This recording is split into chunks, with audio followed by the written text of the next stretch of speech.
but also the U.S. Virgin Islands. We will talk with Congresswoman Stacey Plaskett, who represents the U.S. Virgin Islands, from the U.S. Virgin Islands. Also on today's show, Brett Kavanaugh, the woman who says that he tried to rape her. She is going to now testify on Monday as long as there are some conditions.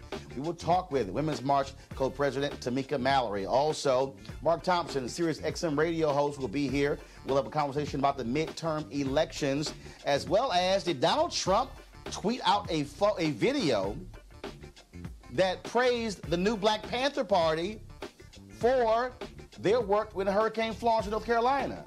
Oh, wait till we show you and talk to one of the members of the party. Also on the show, a veteran. She says vets should be standing up for Colin Kaepernick. And finally, you do not want to miss my commentary on that evil SOB, John Burge, who died a couple of days ago. Yeah, I got something to say about Satan welcoming him with open arms. It's time to bring the funk on Roland Martin Unfiltered. Let's go. Whatever the biz, he's on it. Whatever it is, he's got the scoop, the fact, the find. And when it breaks, he's right on time and it's rolling. Best believe he's knowing. Putting it down from sports to news to politics. With entertainment just for kicks, he's rolling. It's on go, roll, y'all. It's Roland Martin, yeah. Rolling with Roland now. He's funky, he's fresh, he's real, the best, you know he's Roland Martin now.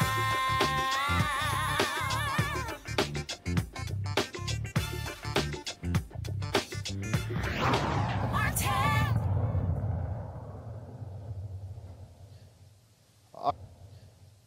All right, folks, glad to have all of you here today on Roland Martin Unfiltered. Let's get right into it. We've been paying attention to two major cases involving black men who've been shot and killed by cops. First off, in Chicago, today the prosecution, they arrested after calling 24 witnesses in the trial of Jason Van Dyke. He is the officer on trial for murder in the death of Laquan McDonald. They called an expert to the witness today, a use of force expert, who testified that the risk posed by McDonald did not justify the use of deadly force, and that once McDonald fell to the pavement after he was first shot, he was clearly incapacitated. Yet Van Dyke kept shooting for 12 more seconds while McDonald was on the ground. Now the defense will put on their case, and we'll be watching that as well. Let's go to Dallas, where the district attorney there has decided to charge Amber Geiger with murder, upping the charge from manslaughter to murder. Of course, Botham Jean's family has been pushing for murder charges, and so the DA has announced, Faith Johnson, that she is open to doing that. And so that's the latest developments in the Laquan McDonald case, but also the Botham Jean case. Folks, Donald Trump has pretty much said that he is going to limit 30,000 refugees coming into the United States every single year. It is the lowest number since 1980. That's what's going on with Donald Trump. He, of course, has been attacking folks who are illegal immigrants, folks who are undocumented. He has been going after folks who are from countries where people of color. And so that has been the standard policy of this administration. Same thing when it comes to Dreamers. We still have no deal between Republicans and Democrats. But one of the folks who has been extremely vocal about these issues, he has talked about it for quite some time, is my buddy, Jose Antonio Vargas. He has a new book out, and it's called Dear America, Notes of an Undocumented Citizen. He joins us right now from the YouTube headquarters in New York. Jose, always good to see you. Also, Pulitzer Prize winner. And so, first off, I got to ask you, with all of what they have with ICE and how literally they're snatching people as they are heading to hospitals, and what is happening down with the border, did you think it was going to be this bad with the election of Donald Trump? Yes. Yes, and also we have to remember that Donald Trump's policies are only the culmination of what we've been doing since the 90s, right? When Bill Clinton got tough on crime in the mid-90s, he got tough on immigration. That's why, for example, if I ever were to leave this country, I've been here 25 years, as you know, right?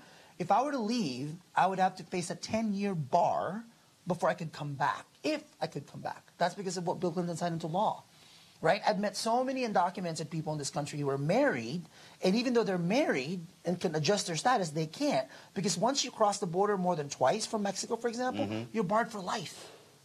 So these laws have been in place. Both Democrats and Republicans have been responsible for these nonsensical laws. So Trump just took advantage of all of that, and he is like the manifestation of all bad policies we've ever had on immigration. And one of the things that we're seeing, obviously, right now, is taking place across this country, that we still have so many children who have not been returned to their parents, and we're seeing children who also, frankly, when they are returned, can't even recognize their parents. So actually, this is the thing about writing this book. Though, was the toughest was, I haven't seen my mom since she sent me here when I was 12. So I haven't seen her for 25 years. And it's hard to talk about that because I don't know how to talk about it. She lives where? In the Philippines, Gotcha. where I'm from, right? So I talked to her, of course, on Facebook. I sent her money. I've been supporting her financially, which is what a lot of immigrants do, right? So I didn't really get to think about what sacrifice she made until I was detained in Texas in 2014. Like in the book, I write about what was it like to share a jail cell. That's what it is. It's a jail cell. I was with the boys because it's separated by gender. So it was about 15 boys from ages 4 to about 15. And you're watching them being jailed because this country can't have a conversation about immigration, that we're locking kids up. Right. Remember back then, the headlines was illegal immigrant children, right? And all I could think about was like, why did my mom do that? And I was thinking about it in the context of, what did those parents say to their kids before they said, go walk? I'd rather you walk than stay here. You know what was interesting? The shoes they were wearing, because when they arrest you, they take your shoelaces and your belt, right? Because they're afraid that you might hang yourself. So the only thing I had in common with those kids were we had no shoelaces. So I kept looking at their shoes, and all the shoes were like mostly Adidas, Reebok, Nikes. It's fascinating that American products can go to those countries, right? And yet we lock their kids up. And, when it comes to this issue, you and I have talked about immigration, and I'm always so grateful that you're so always willing to intersect these issues, because as you and I both know, we don't talk about undocumented black immigrants in this country. We're in New York. Undocumented Caribbean, Africans, and Queens and Brooklyn. Folks from Bermuda, from the West Indies. And because of systematic racism, higher detention rates, higher deportation rates, right? So what's happening now, though, is because of Trump, we have to figure out how can we bring these issues together. Like, what does that look like? And for me, when I was detained, all I could think about was, how can we marry mass detention and mass incarceration in this country? How can we have that conversation so that black and brown people and Asian people all get together and try to figure out what we can do together? You have a number of chapters in here, and one that jumps out is you call it Second Coming Out. And for folks who don't know, you're gay. Yeah. But you put a lot on the line because you win the Pulitzer Prize, and you come out and say, I'm undocumented. Yeah. There are a lot of people hiding in the shadows. Why did you feel it was so important to say, I must publicly come out and confront these policies? Well, first of all, right, there was no way of fixing it. I've been here since I was 12. I thought by the time I was 30, this was something I could fix. But there was no fixing it. Like, there's no path for someone like me, as connected as I am, as good of a resume I have, there's no path for someone like me to get, quote-unquote, legal. So when I started talking to lawyers, 20 lawyers, all of them said, you cannot publicly say that you've been committing fraud and breaking laws. The moment they kept saying that, you know what I kept thinking about? Actually, this is in the book, Toni Morrison. The moment I realized that it was against the law for me to stay here, if it wasn't kind of understanding and reading what James Baldwin, the title actually is an allusion to Notes of a Native Son. I mean, that book like woke me up when I was in high school.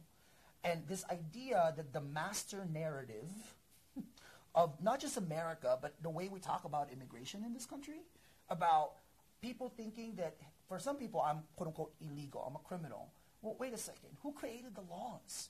Why are the laws the way that they are? The title of the book is Citizen, right? Like, You cannot separate who we consider citizens of this country with what we consider legal in this country. And you've been paying a couple of taxes. Okay, I have paid so much taxes, I should be a Republican. Right? I'm happy to pay the taxes because you know why? I love public schools. I love public schools. I'm a product of public schools. Actually, this is how crazy it is. A few months ago, they're naming an elementary school after me. Where I grew up in Mountain View, which is pretty crazy. Wow. It's a public school. Then I met the principal, Dr. Mike Jones, Got it. black educator from Virginia. I love that. Like the principal of Jose Antonio Vargas Elementary School is this African-American man who grew up in Virginia. And how we're going to educate those kindergarten to graders, how we talk to them about immigration and race and identity and who constructs power and legality in this country. Like, look, they can deport me all they want. I mean, they can deport me by just being here. But Jose Antonio Vargas is going to be there right in Mountain View, not too far from Google. Folks, the book is called Dear America, Notes of an Undocumented Citizen. Of course, I know you have to go to an event. We're going to have a longer conversation when we get to Thanks D.C. for everything. But I certainly appreciate it. Congratulations on the book. Thank you. And tell all hello at your event you're going to at 7 o'clock. Yeah, I will do that. Tell Maria Hinojosa I said what's up. Absolutely. All right, folks. Again, be sure to get Jose's book. Jose, thank you so very much. Folks, we talk about the response of this president when it comes to people of color, and what took place in Puerto Rico is an absolute travesty. A year ago, Hurricane Maria devastated Puerto Rico, but it also devastated the U.S. Virgin Islands. Joining us right now from the U.S. Virgin Islands is Congresswoman Stacey Plaskett. She represents the Virgin Islands in the United States Congress. Congresswoman, how you doing?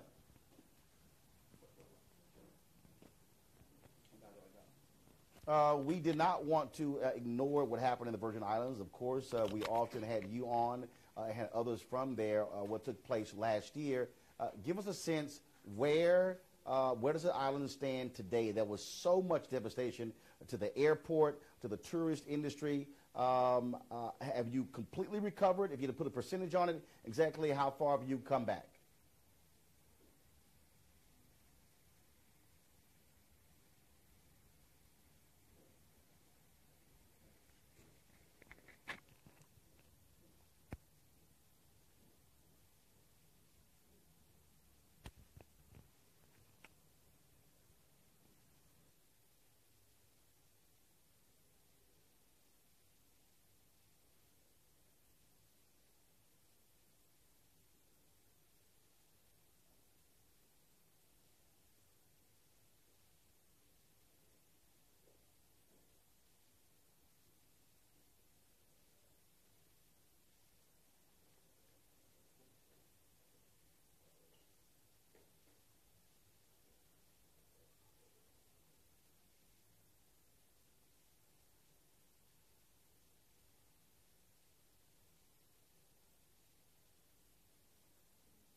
Looks like we are losing the audio there from Congresswoman Plaskett. And so, guys back in D.C., please let me know.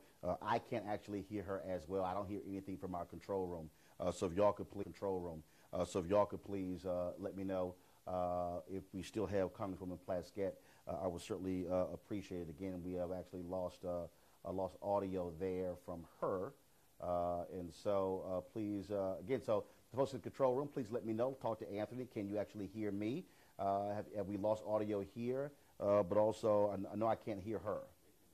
Okay, so guys, please let me know how we can get the Congresswoman back. I have absolutely no audio from our control room or from the Congresswoman.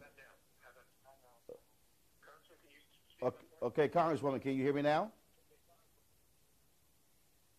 Okay, there we go. I think so. We got you back here, and so one of the things that that I really want to focus on, obviously, so much of your economy is tourism. What more do you need from the federal government? Are you still in need from private industry as well? Give me a sense of that.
Any particular thing that you want from Black America? What kind of outreach have you seen from organizations? What can the average citizen do to assist the Virgin Islands to get back on its feet?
All right, Congresswoman Stacey Plaskett, we certainly appreciate it. Thank you so very much, and certainly give our thoughts and prayers to everyone down there in the Virgin Islands, and we hope to see you soon.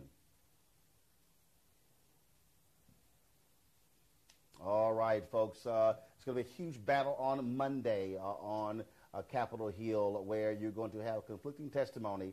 A woman who accuses Supreme Court nominee Judge Brett Kavanaugh of attempting to rape her. He absolutely denies it.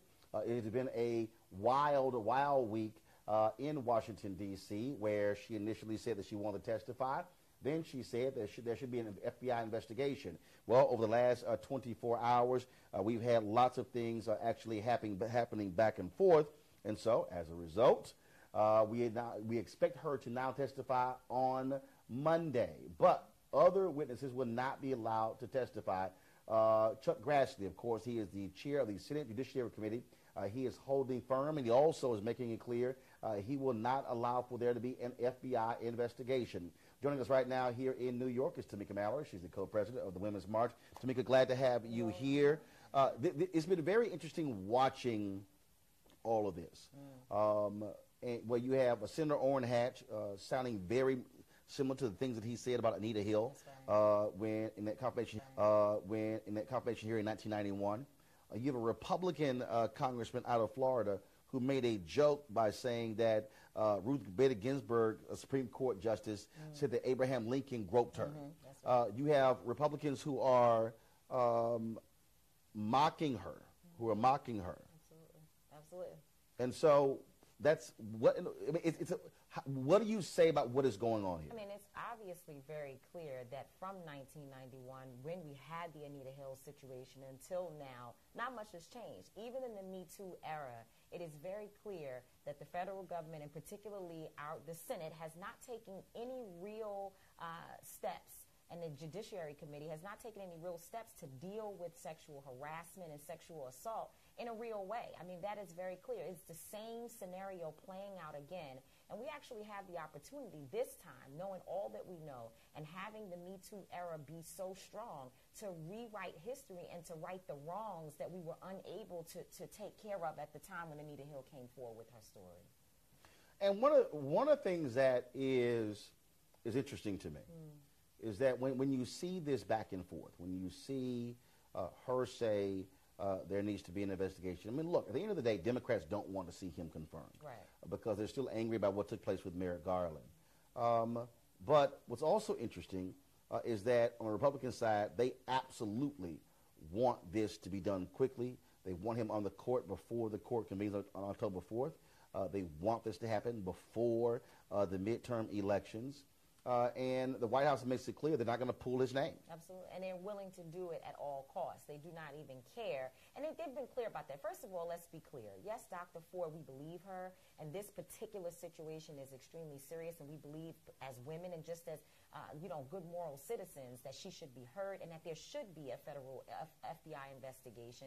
And that what's happening right now is borderline criminal. So that's one thing. But also, we were already, Women's March and other groups, really Women's March leading there at the Senate hearings, protesting already, because we know that this particular candidate, while we don't know a lot about Kavanaugh, we do know that in every instance where he showed up in a place that is in reference to, I guess, being on the right side of history, it hasn't been good. He has sided with corporations and institutions over people and workers.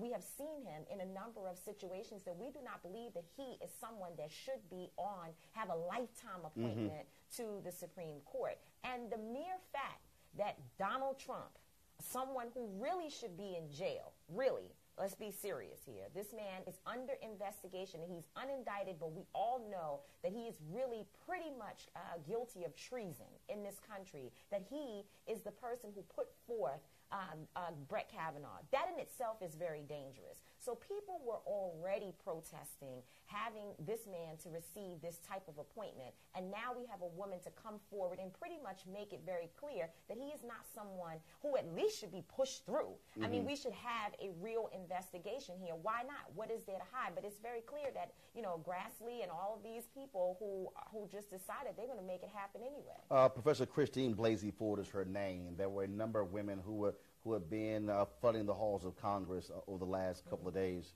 Do you expect Monday to really be a contentious day? What is the Women's March plan for Monday? So, and also I need to make sure to state that today there were over 60 women and men arrested in the Hart Senate office building, because I think the point that we need to make here is you may actually get this done, but we will primary you and we will show up and make sure that you feel us in the districts and on the local level. So our senators need to be very clear about that. Monday, we're not 100% sure that she's going to testify on Monday. She actually has said that Monday she does not want to testify. So there's some back and forth. But over the week, we know that it will happen. And I believe that people are going to show up. They're going to be loud and bold. And, of course, behind the scenes, there are many organizations and folks on the ground talking about what it looks like to show up. And, yes, Women's March will certainly be there, as we have since the beginning of these hearings. All right, then. Hold tight 1 second. We're going to go to a break right now, folks. Of course, we're going to share with you, of course, our quote of the day. So we'll be back on Roland Martin Unfiltered. Trying to see, where's Mark?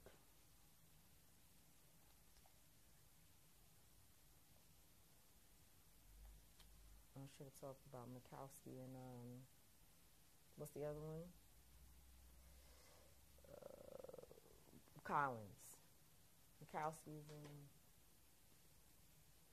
All right, folks, welcome back. We'll continue our conversation with Tamika Mallory. Tamika, lots of pressure being put on two Republican United States senators, Susan Collins of Maine, Lisa Murkowski of Alaska. That's right. And neither one has said how they're going to vote. Claire McCaskill, the senator from Missouri, she's already tweeted she's going to vote against Kavanaugh. She, of course, is facing a very tough test. You have Heitkamp in Montana as well.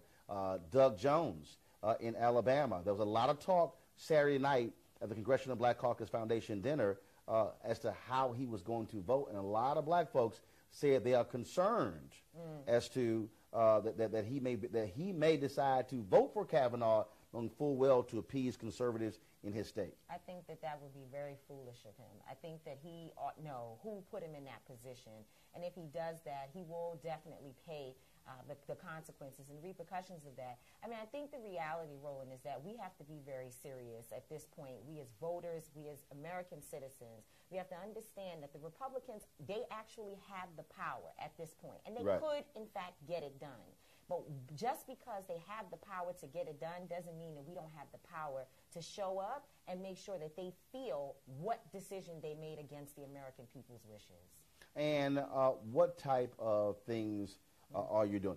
Is Women's March doing? Are you calling? Are you faxing? Are you emailing? You know, what are you doing? So we've asked people, of course, to call their senators and particularly to focus on those that you name. We've been very specific about calling Maine and Alaska, staying on those particular senators. And I think also, I mean, we've been doing the protests, and we know, folks, not everyone has to get arrested. People have just been showing up. But we've also been focused very seriously, as you and I talk about all the time, on the midterm elections. We cannot just sit back and only focus on this one issue. We may not win here, although we do believe that there is a chance that Kavanaugh may have to withdraw, that this hearing, this testimony may be so strong that that the outrage around the country may put the pressure on him to have to withdraw. And we hope that the senators do the right thing. We've seen many of our folks who are there in terms of Senator Kamala Harris and Senator Cory Booker doing a good job of trying to hold the line, but it may not work. But we do have other forms of recourse, and I think we have to be focused on making sure that we don't just lay down on this, that we continue to work throughout November, and we've got a long stretch thereafter. Have white women finally woke up?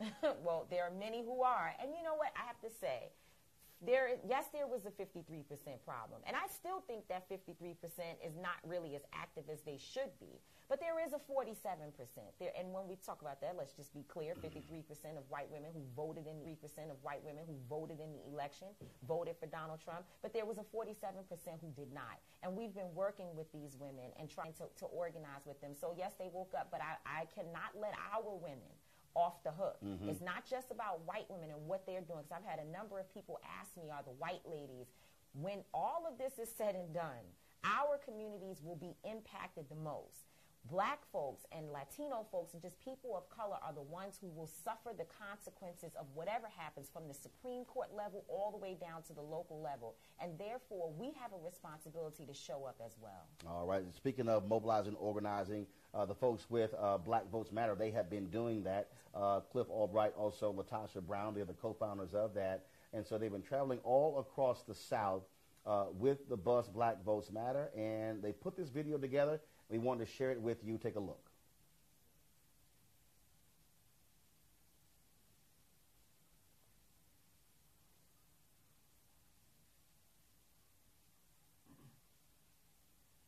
Say what?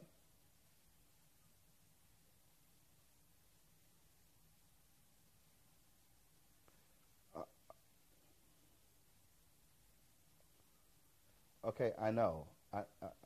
Just say what? Say what? Okay, I am. So Mark Thompson says he's 5 minutes away. Do you have the Do you have the veteran? Do you have the veteran? Huh? She.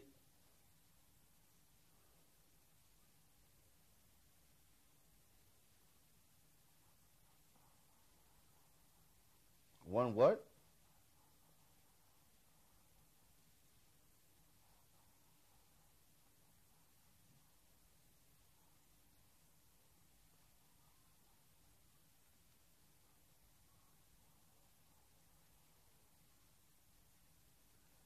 Jay, I know. I'm looking at the feeds. I know.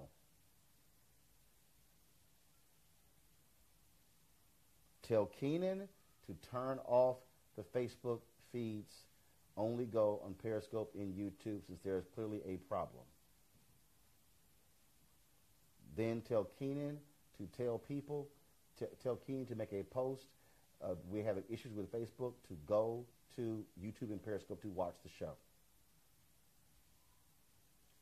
I don't have a name of this veteran.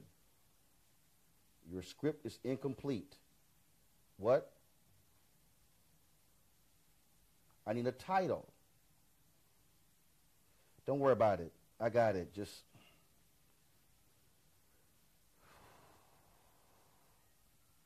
no, Jay, that's not what I'm talking about. Don't worry about it.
All right, so we certainly want to thank the folks who Black Votes Matter for that particular video as well. And so just wanted to show you what they're doing over the next 50 days. They'll be traveling They'll be traveling all across the South, going to Georgia and Florida, Alabama, Mississippi, trying to get folks not only registered but also to get them to vote. And Tamika, on that particular point there, that's one of the points I keep telling. Everybody keeps saying vote, vote, vote. But we have registration deadlines coming up. That's right. Okay, you got to get registered first before you can vote. That's right. We talked about that last week at the CBC event that we did with formerly incarcerated folks. There are a lot of people who are still not registered, and that's what we've been asking the formerly incarcerated community to focus on over these next 49 days, I guess, or 48 days. I'm not sure exactly what the number is, but we're asking people to make sure people are registered. And if you are a formerly incarcerated person who can't vote because you live in a state where your voting rights have not been restored, someone can vote for you. So there may be another family member. There may be, you need to take people to the polls and make sure. And so September 25th is the National Voter Registration Day, where people will be all over the country trying to get folks registered. And people need to know in your local community, in your particular state, what is the deadline? It's sometime at the beginning of October in order to be registered for the November election.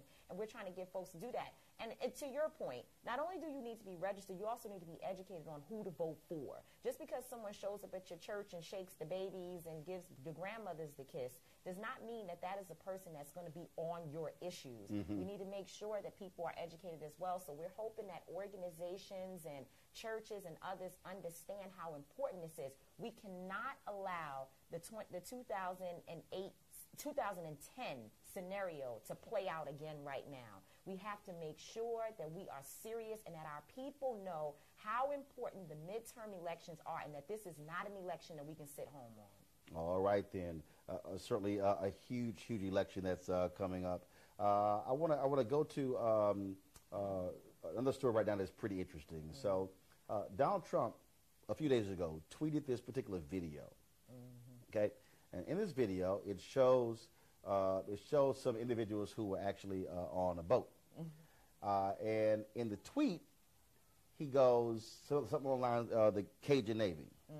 So I get a call today from Hashim Nzinga, New Black Panther Party, and he says Trump gave us credit because that actually is a new Black Panther Party boat. Okay. He said, well, they've had these hurricanes, new Black Panthers. They've been traveling to these places, helping to rescue people.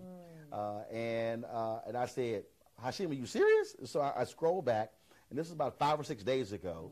This particular video, and he said, yeah, he said it's one of our guys. And he said there's a guy named AJ who was a former member of the military, who is on that particular boat. And so in a second, we're going to talk to Hashim, because certainly I know that it's probably a shock to Donald Trump, him showing some love to the new Black Panther Party.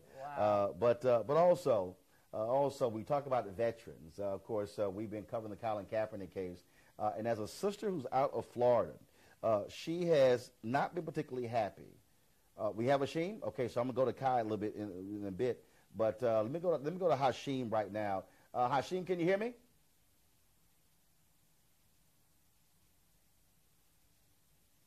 So Hashim, you called. Yeah, I can hear you. You called me today, and you said that Donald Trump may not have realized he was praising the new Black Panther Party for their work with Hurricane Florence.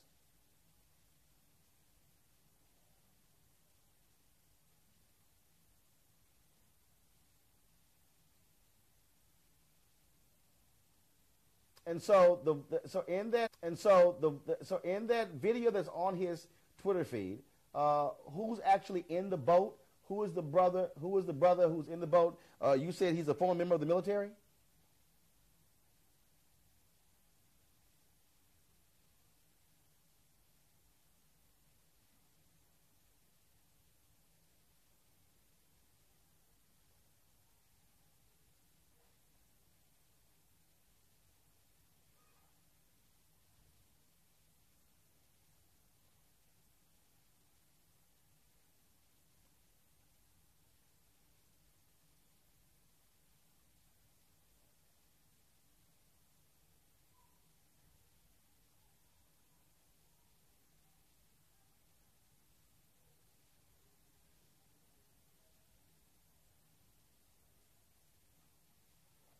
And so, do you still have an ongoing response to what's happening with the flood waters there in North Carolina?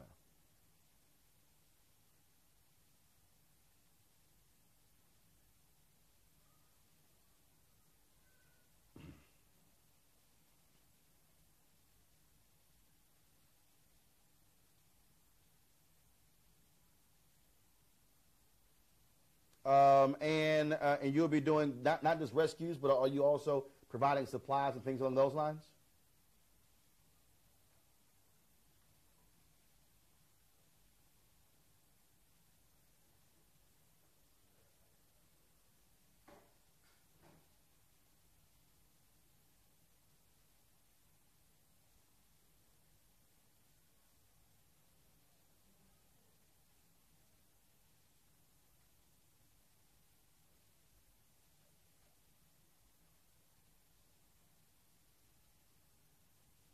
So do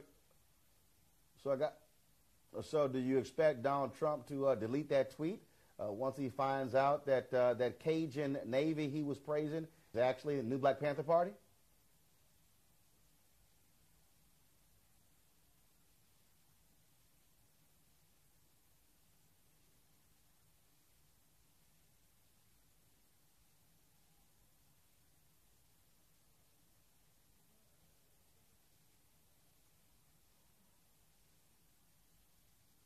All right, Hashim Nzinga, new Black Panther Party.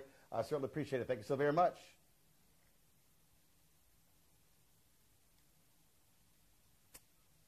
All right, then. So, folks, I was talking about veterans. I was talking about in terms of work that they do. And as a sister, Tamika, her name is Kaya Wright.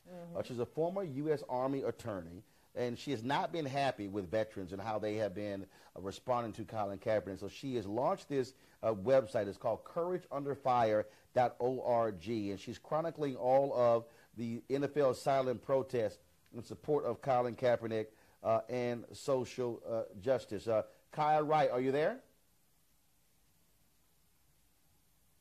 All right, then. So Kaya, We have Veterans for Kaepernick. There's a hashtag out there. Veterans, of course, who they've expressed, they said they support Colin Kaepernick. What have you been hearing, and what was that one thing that triggered you to say, you know what, I have to create this in order to show exactly why he's protesting and that all veterans are not opposing him?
And so what has been the response of other veterans?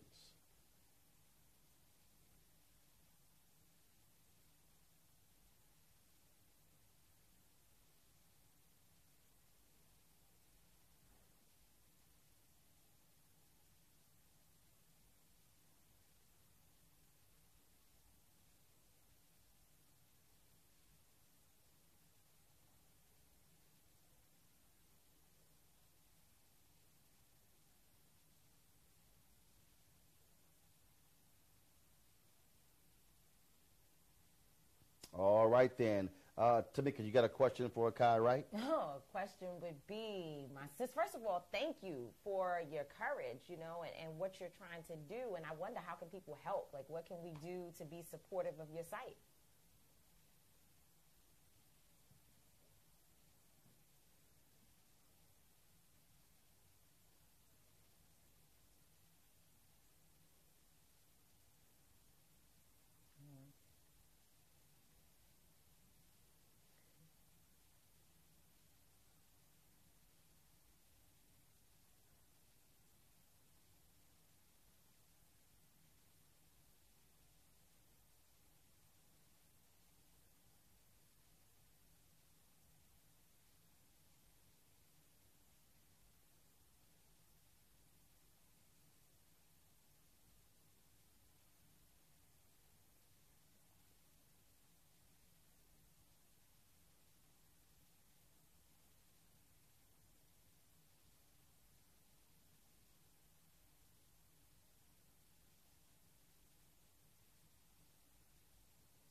All right, then.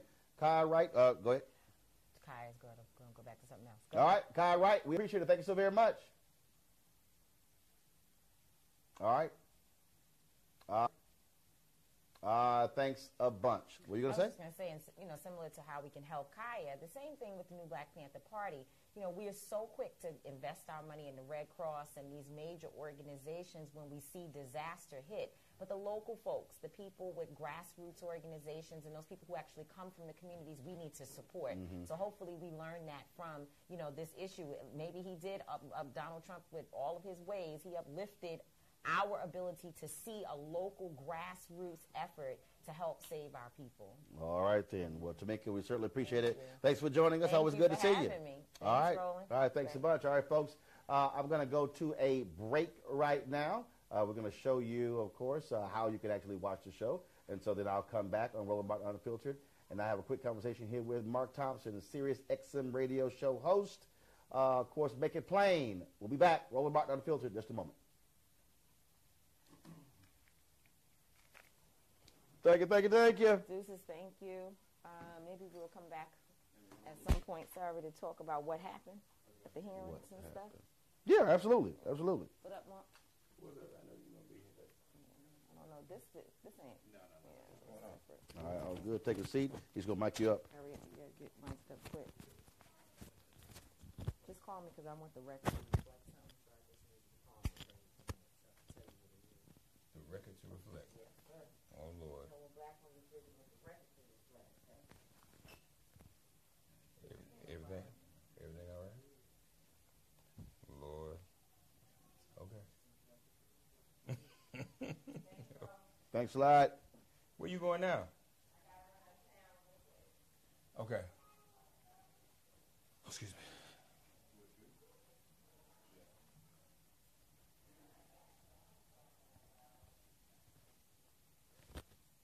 All right, folks, welcome back to Roland Martin Unfiltered. So first of all, let me say this here. We apparently had some serious technical difficulties with being able to live stream on our Facebook page. I don't know why. And I think also we have some issues in our YouTube channel. And so Periscope has been going just fine. And so we appreciate the folks who have been watching. We're going to try to figure out what in the world is happening. We were broadcasting from this facility a few weeks ago, a month ago, I interviewed Spike Lee, and we had no issues whatsoever. And so we'll try to figure out exactly what's wrong. And, of course, you can always see the show on video on demand as soon as the show is over. And, of course, we'll be restreaming the show at 10 p.m., 2 a.m., 6 a.m., and 10 a.m. as well, and we just showed that.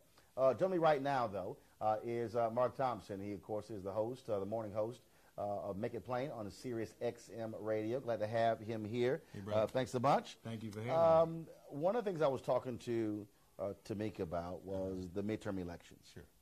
And there's a lot of focus, energy, and attention on black women. Sure. Where in the hell are organized black men? That's a good question. You stumped me there. I mean, because it's just interesting is that in 2012, there was a 9-point gap between black men and black women.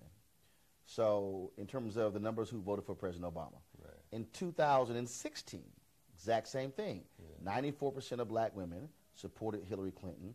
85% of black men supported Hillary Clinton. It's the exact same 9-point gap. Yeah. And one of the things that when look, I was trying to get, frankly, both candidates surrogates on the air, and I told Hillary Clinton's campaign, where are y'all black men? I said, you've got John Legend, you got Pharrell, you've got Magic Johnson, you got Alvin Brown, former mayor of Jacksonville. Why the hell y'all aren't putting them out there? I'm like, something's going on here. And when you look at the support of Donald Trump, black women hate the Republican Party. His black support is coming from black men. Yeah. Well, I think it's a couple of things. I think black men may be somewhat more cynical still about politics. I mean, let's face it, a lot of times we talk to brothers, and they say, what's the point in voting? Mark and Roland, it ain't going to change nothing. Nothing's going to change. And also, quite frankly, I think we need to acknowledge, sometimes even black men assimilate in the larger society. I debated some brothers who said, couldn't a woman be president? You can't have a woman in the White House. So Donald Trump has that swagger, that confrontational, aggressive nature, a lot of testosterone going, at least that's what he portrays himself to have. I don't think he really has it. And I'm sure some people go for that. But look, I was with Gwen Moore at the Congressional Black Caucus the other day, and she said, the last day of the caucus, she said one of the most profound things, Roland. She said, you all, the people who aren't voting are not in the abstract. They're people you and I know. Right. They sit at our dinner table and eat our food. Some of them sleep next to us in the bed. She told a story about a pair of twins she knew. One twin voted and the other one didn't. She said, how does that happen? How does a twin vote and the other one doesn't bother to go vote? Right. So really, as usual, oftentimes black women have to carry a lot of weight. Sisters, you got to say to us brothers, look, you got to go vote. You got to get out. You know, matter of fact, some of y'all might need to say to some of these brothers, if we're going to continue in whatever arrangement we continuing in, I want to see a voter registration card. Basically what Mark is saying, no vote, no sex. No vote, no eating. Basically, no vote, no cooking. That's, yeah. But brothers got to come up. But I have been surprised that after the Doug Jones election in Alabama, and there was so much attention, and the great work that DeWanna Watson is doing, Latasha Brown, Adrian Shropshire, Collective Pack, Quentin and Stephanie, I have been surprised that no one has stepped up and said, we're going to have an initiative that specifically targets black men. Well, that's true, and that's probably something that's missing. I mean, honestly, I don't know that there's an initiative that specifically targets black women. I think it's just been an organic type of a thing with black women. Oh no, they're targeting them.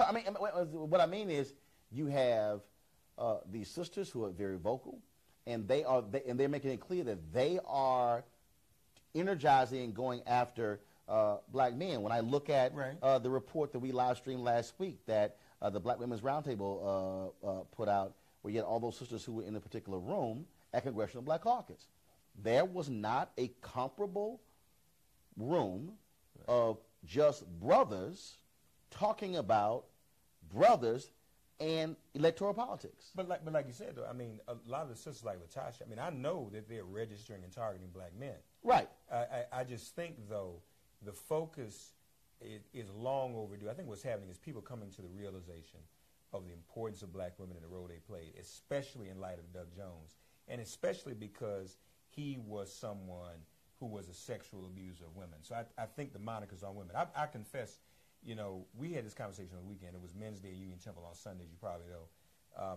Minister Farrakhan spoke.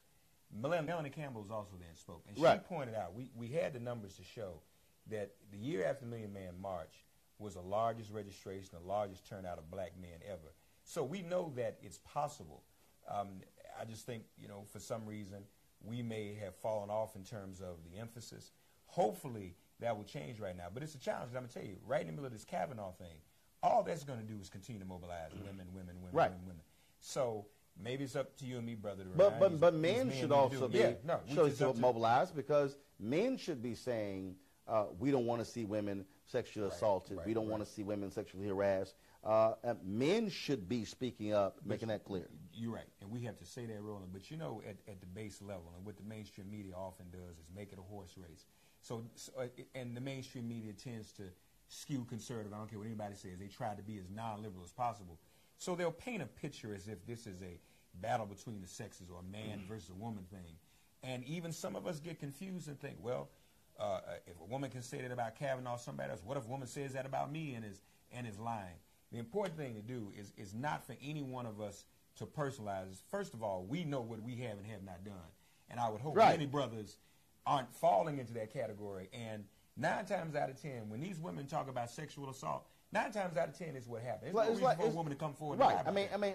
Is it true that there are? I mean, you look at the brother Brian Banks. There's a movie being made about him. The brother who, a woman who said he raped her. He didn't. Went to jail. Lost his NFL career. It was simply not true. But the reality is, there are men who do these crimes. And the point that I made, or I always make, is somebody wants to accuse me of that. Oh hell, we're gonna have a hearing. Oh, it's gonna be public. And I'll be there on time. Because my deal is, I know I've never done anything along those lines. And if you want to go there, see, that's where personal integrity comes in. But yeah, when you hear men say, well, you know, I'm not so sure, but they're in denial about even their own sisters and nieces and mothers who actually have had to experience that. Well, but I would take it this way, particularly since we're talking about black men. As you just mentioned, Brian Banks and others, there's a history of black men being falsely charged with sexual assault and being lynched for it. All right? This is why it's important for us to vote, for all black men to vote. In this particular case, you have a larger number, proliferation of white men. White women are finally coming out charging white men for a change. Right. And we ought to want those white men held accountable because we were executed and lynched and didn't even do anything. In 99% of these cases, this is a white woman trying to cover herself or claim something that happened that didn't happen to, you know, appease her husband or what have you. But for these white men, then they deserve whatever scrutiny they're getting for a change, and we ought to be there to support these women and vote them out of office. All right, then. Mark Thompson, really appreciate it, man. Thank you so very much. Yo, brother. You know, I love if I'm missing the Yankee-Red Sox game up at the stadium. I appreciate it, brother. I appreciate it. All right, folks, time for my commentary. 2 days ago, former Chicago police commander John Burge died at the age of 70. I tweeted last night that Satan is welcoming him with open arms to hell. Why am I saying that? Because John Burge was an evil son of a bitch. John Burge was a man who led the torture of black men, who beat confessions out of black men, sent black men to prison who did not commit crimes. But if you want to understand how sadistic these police unions are and how they support their own, this is what was said about John Burge by an individual who, of course, was with the union. This is the former Fraternal Order of Police president, Dean Angelo. He told the Chicago Sun-Times that John Burge was treated unfairly. Quote, John Burge put a lot of bad guys in prison. You know, people picked a career apart that was considered for a long time to be an honorable career and a very effective career. And I don't know that John Burge got a fair shake based on the years and years and years of service that he gave the city. But we'll have to wait and see how eventually that plays out in history, I guess. No, actually, we don't have to wait how it's going to play out in the history of Mr. Angelo, because the reality is John Burge was a thug who had a badge and a gun, a thug who ran a unit that beat prisoners with phone books, that attached cables to their testicles and shocked them, the same thing that he learned to do to torture people when he was in Vietnam. That is not an honorable man. To say that his career was picked over, the reality is this man sent black men to prison who did not commit crimes. The city of Chicago has had to spend millions of dollars on reparations, paying those men because of how they were tortured by John Burge. John Burge finally went to prison when he lied in a civil suit. Of course, was sentenced to 4.5 years in prison. He got out early and was placed on home confinement. But see, here's the issue. All those years when Chicago was being sued, the taxpayers were paying those lawyers. They were paying his pension. John Burge is a despicable man. John Burge is the kind of cop, he is the reason why people don't trust police in Chicago, because of how he behaved. And shame on this former head of the Fraternal Order of Police for speaking up for this man. I said it once and I say it again. John Burge went straight to hell because he was an evil man. He was an evil man, and Satan has one of his own now with him. Folks, don't forget, you can always watch Roland Martin Unfiltered every single day, 6 p.m. Eastern. We will live stream the show again at 10 p.m., 2 a.m., 6 a.m., and 10 a.m. We also want you also to support the show as well. Go to RolandMartinUnfiltered.com to join our Bring the Funk fan club. It is crucially important for us to support our own, to fund our own, because when it comes to our stories, there's no guarantee somebody else will tell our story. And I've always said we also must fund our freedom. And so again, if we had some technical issues again on Facebook and YouTube, we're going to sort those things out. We'll have it all taken care of. You can watch the restream of this show a little bit later. For all the folks here in New York at YouTube's headquarters, thank you so very much for watching. I'll see you guys tomorrow, where we will be streaming live the unveiling of the statue of Alice Dunnigan, the first black woman to serve as a White House reporter. I don't know who else is going to be there, but Roland Martin Unfiltered will be there, live streaming the unveiling and also the program on her after. So the unveiling is tomorrow at 12:30 p.m. Eastern, and the program is going to be taking place at 1 p.m., and we'll have our cameras there, and we'll have some of that for tomorrow's show as well. Y'all take care. Have a great day. Holla!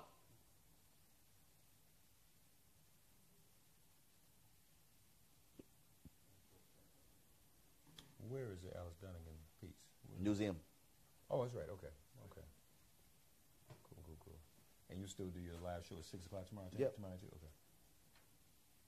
Where do you do that from in D.C.? Where do you do the 6 o'clock? Where do you do the show from D.C.? Kill the Live View. We do it from our office, 1625 K Street. I see that. Okay. Cool. All right. So how long you in town? Are you leaving tonight or? No, tomorrow morning. Yeah, Okay. I was here for the night school junkers. I interviewed Tiffany Haddish. Oh, you did? Kevin Hart and Will Packer, Malcolm Lee. Okay. Yeah. Well, thanks for having me on, man. Not a problem. I appreciate it. So this is YouTube spot right